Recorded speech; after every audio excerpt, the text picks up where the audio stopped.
There are very few jobs in the world more difficult than being the leader of Argentina right now, because this is a country that was once among the richest on the planet, but is now known for repeated economic crises, runaway inflation, currency collapses that return in cycles, and constant public frustration that never really disappears regardless of who is in power. And then something unusual happened. A new president arrived with a message so blunt, extreme, and uncomfortable that many people weren't sure whether to take it seriously or dismiss it entirely, and his campaign symbol alone said everything: a chainsaw. His message was even more direct. Argentina has been living beyond its means for decades, and if it wants to survive, it must stop pretending it is still wealthy, cut spending, slash subsidies, shrink the state, and undergo what can only be described as economic shock therapy. Now, before we go deeper into whether that plan is working, if you enjoy clear breakdowns of global economics like this, consider subscribing to Investor Economics so you don't miss the next one. Because what is happening in Argentina is not just politics, it is a real-time economic experiment unfolding before the world. So the real question is simple. 1 year later, is it actually working? To understand that, we first need to understand how Argentina got here, because this did not happen overnight, but is the result of repeated cycles over decades where growth, collapse, recovery, and collapse again became almost predictable. In fact, over the last century, Argentina has defaulted on its debt multiple times, and each recovery followed a familiar pattern.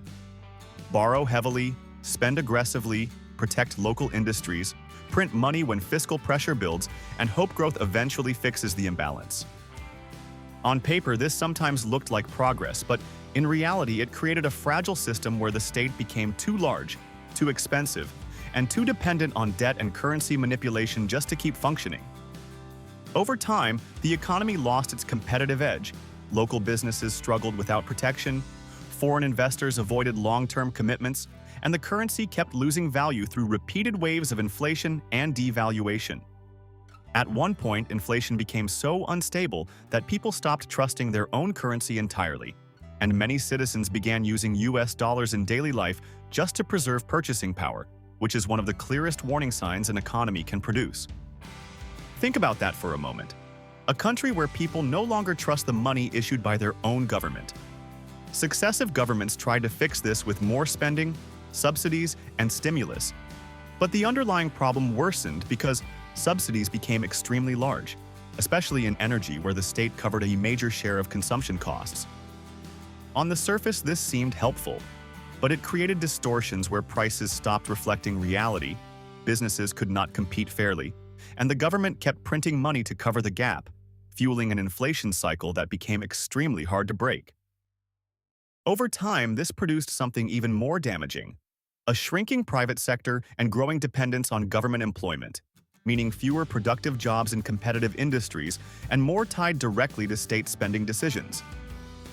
Economists describe this as a distorted economy, where incentives no longer reward productivity or innovation, but instead reward survival inside the system. And this is exactly the environment the new president inherited. Now, this leader is highly controversial because some see him as a necessary shock to a broken system, while others see him as too extreme.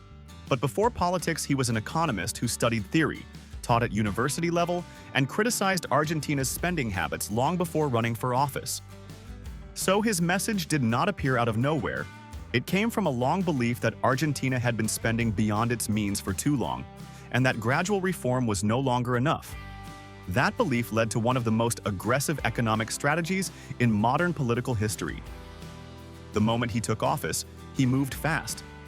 Government departments were cut or merged, cabinet positions reduced, ministries consolidated, and spending programs eliminated or scaled down almost immediately.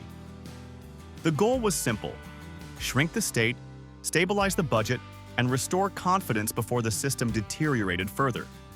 But the impact was immediate, and for many people extremely painful, because subsidies were reduced, electricity, transport, and fuel prices rose sharply. Government jobs were cut, and household costs increased almost overnight. From a political standpoint, this is always dangerous because people do not experience economic theory in charts, but through rent, groceries, transport, and whether their income lasts the month. But something unexpected also began to happen. Inflation, one of Argentina's most persistent problems, began to slow.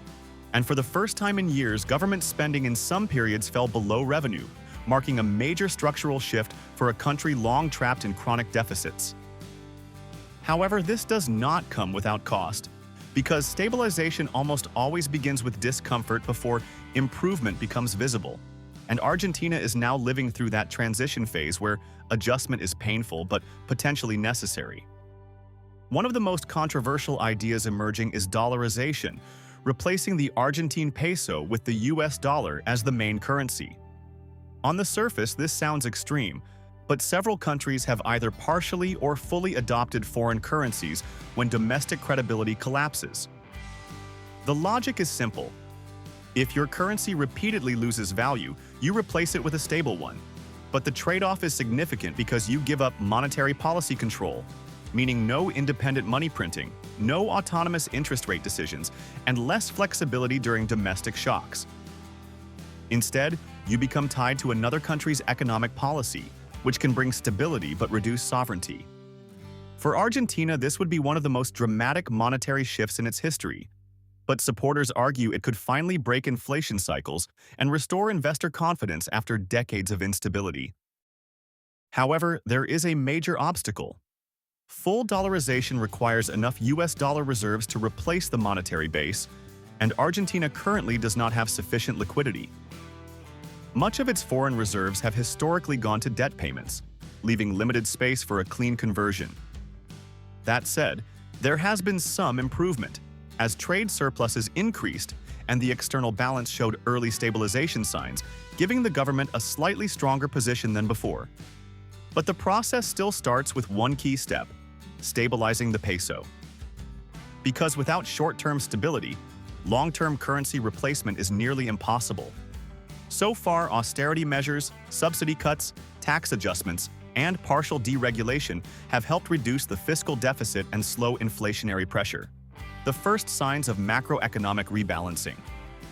However, there is a reason the president called this phase bite down, because the adjustment is not painless. Public utilities like electricity, water, gas, and transport have become more expensive, basic goods have risen in price, and tens of thousands of jobs have been affected directly or indirectly. From an academic view, these may look like correction, but for households the experience is very different, because charts improve long before daily life feels better. This creates political risk, because if public patience breaks too early, reforms can be reversed and years of adjustment undone quickly. That is why Argentina is walking a narrow path between stabilization and social resistance, where both sides must hold long enough for results to appear. Some analysts say early improvements are real but fragile, while critics argue the pain is too severe and recovery uncertain. What is clear is that Argentina is attempting something rare in modern history: rapid, large-scale restructuring of an entire economic model under democratic pressure and constant scrutiny. Whether it succeeds or fails will not be decided in theory, but in time. Because economic transformation is not instant, it is delayed, uneven, and often unpopular long before it becomes statistically visible. If you found this useful, consider subscribing to Investor Economics for more global economic breakdowns, because the biggest changes are often happening where few are watching. And before you go, check the description for product links or resources mentioned in the video if you want to explore further. Thanks for watching, and I'll see you in the next one.